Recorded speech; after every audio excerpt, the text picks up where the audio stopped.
दोस्तों, गृह मंत्री अमित शाह ने टीवी9 भारतवर्ष पर इंटरव्यू दिया, जिसमें उन्होंने एंकर से कहा कि राहुल गांधी को आपके अलावा और कोई सीरियस नहीं लेता। उन्होंने राहुल गांधी और कांग्रेस की असलियत बताने के साथ साथ देश के भविष्य पर भी बात की। तो दोस्तों, इंटरव्यू बहुत ही धमाकेदार और अच्छा है। पसंद आए तो चैनल को सब्सक्राइब, वीडियो को लाइक व शेयर करें। तो चलिए मुख्य वीडियो को देखते हैं।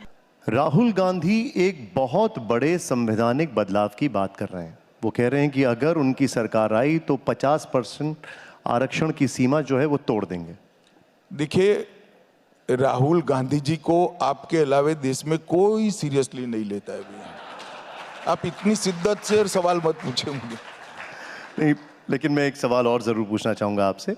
वो कहते हैं कि उनकी सरकार आई तो देश में जातिगत जनगणना होगी, जिसकी जितनी भागीदारी उसकी उतनी हिस्सेदारी। राहुल गांधी जी को मालूम नहीं है, इस देश के पिछड़ा वर्ग को अगर सबसे ज़्यादा अन्याय किसी एक पार्टी ने किया है तो कांग्रेस पार्टी ने किया है। काका साहेब कालेलकर कमीशन को सालों तक जवाहरलाल नेहरू और इंदिरा जी ने बस्ते में पड़े रखा, कभी खुला ही नहीं वो रिपोर्ट। इसके बाद मंडल कमीशन आया, इसको भी बस्ते में रखा। जब वीपी सिंह मंडल कमीशन को लागू करने लगे, श्री राजीव गांधी ने विपक्ष के नेता के नाते 1 घंटे और 59 मिनट का भाषण इसका विरोध करते हुए दिया। इसके बाद ना कांग्रेस के इतना लंबा शासन रहा, 55 साल का शासन रहा, कभी ओबीसी कमीशन बना, ना कभी ओबीसी को संवैधानिक मान्यता दी, ना कभी नीट और बाकी एग्जाम में ओबीसी का रिजर्वेशन हुआ, ना कभी पेट्रोल पंप और गैस की एजेंसियों में ओबीसी का। ये सारा अगर किसी ने किया तो नरेंद्र मोदी जी ने आकर किया है। अब उनको किसी एनजीओ के व्यक्ति ने, कोई प्रोफेसर ने लिख कर दे दिया है कि ओबीसी ओबीसी बोलो, तो बोलते जा रहे। 6 महीने में बदलती है बोली, 6 महीने बाद बदलेगी फिर से एक बार। अच्छा, वो कहते हैं कि ये बड़ा आरोप है। वो कहते हैं कि प्रधानमंत्री जन्म से पिछड़ी जाति के हैं ही नहीं। साल 2000 में से पहले तक उनकी जाति सामान्य कैटेगरी में थी। ऐसा है, राहुल गांधी को ये भी हमारा ही हित सोचने वाले किसी व्यक्ति ने झूठ पकड़ा दिया है। उनको मालूम नहीं है कि ओबीसी की जो सूची है ये समय समय पर बदलती रहती है। हमने तो अब उसका अधिकार राज्यों को दे दिया। उनकी सरकार थी तब केंद्र के पास था, राज्यों के पास भी था।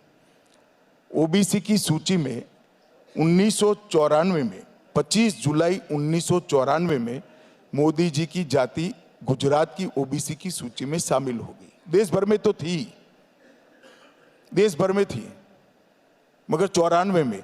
और तब गुजरात में कांग्रेस के मुख्यमंत्री श्री छबिलदास मेहता थे। उसके बाद में 1999 में यहां उपजाति नाते भारत सरकार ने सर्कुलेट किया, तब भी हम पावर में नहीं थे। राहुल गांधी जी को किसी ने गलत इंफॉर्मेशन पकड़ा दी है।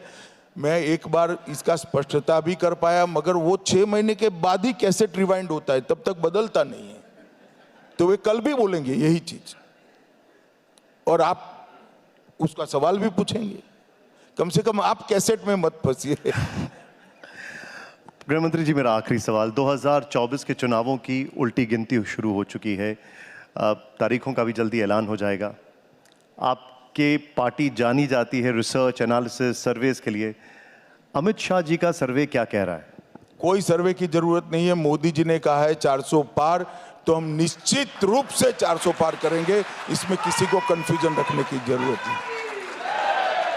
इस देश की 130 करोड़ की जनता पहली बार गौरव से गुलामी की निशानियों के बाहर हो रही, पहली बार हीन भाव से मुक्त हो रही, सामूहिक इंफीरियरिटी कॉम्प्लेक्स पहली बार समाप्त हो रहा है। देश नई संसद बनाकर इसको पवित्र सेंगोल को वहां प्रस्तापित कर कर गौरव के साथ आज नए भारत की शुरुआत कर रहा है। राजपथ कर्तव्य पथ में बदल गया। देश की इकोनॉमी 11 नंबर से 5वें नंबर पर आ गई और मोदी 3 में हम दुनिया की 3रे नंबर की अर्थव्यवस्था बनी। मोदी जी ने देश को सुरक्षित किया है। पहली बार चंद्रमा के दक्षिण ध्रुव पर किसी देश को जाने का सम्मान मिला तो तिरंगे के साथ भारत के चंद्रयान को यह सम्मान मिला है। देश के अंतरिक्ष में सिद्धियां हो, चाहे स्टार्टअप में सिद्धियां हो, चाहे अर्थतंत्र रिपेयर करना हो, चाहे कूटनीति के अंदर दुनिया भर के राष्ट्राध्यक्ष गांधी जी की समाधि पर एक साथ एक समय एक सेकंड खड़ा रहकर श्रद्धांजलि दे, इस प्रकार का दिन देश की जनता ने देखना हो। दिल्ली डिक्लेरेशन को पूरी दुनिया सम्मान के साथ देखे, स्वीकार करे, ऐसा दिन देखना हो। और भारत का प्रधानमंत्री दुनिया भर के मंच पर जाकर देश की राष्ट्रभाषा में गौरव के साथ भारत की बात रखे, ऐसा दिन अगर किसी ने दिखाया है तो नरेंद्र मोदी जी ने दिखाया है। और मैं बड़े विश्वास के साथ देश की जनता को कहना चाहता हूं, तीसरी टर्म मोदी जी को दे दीजिए।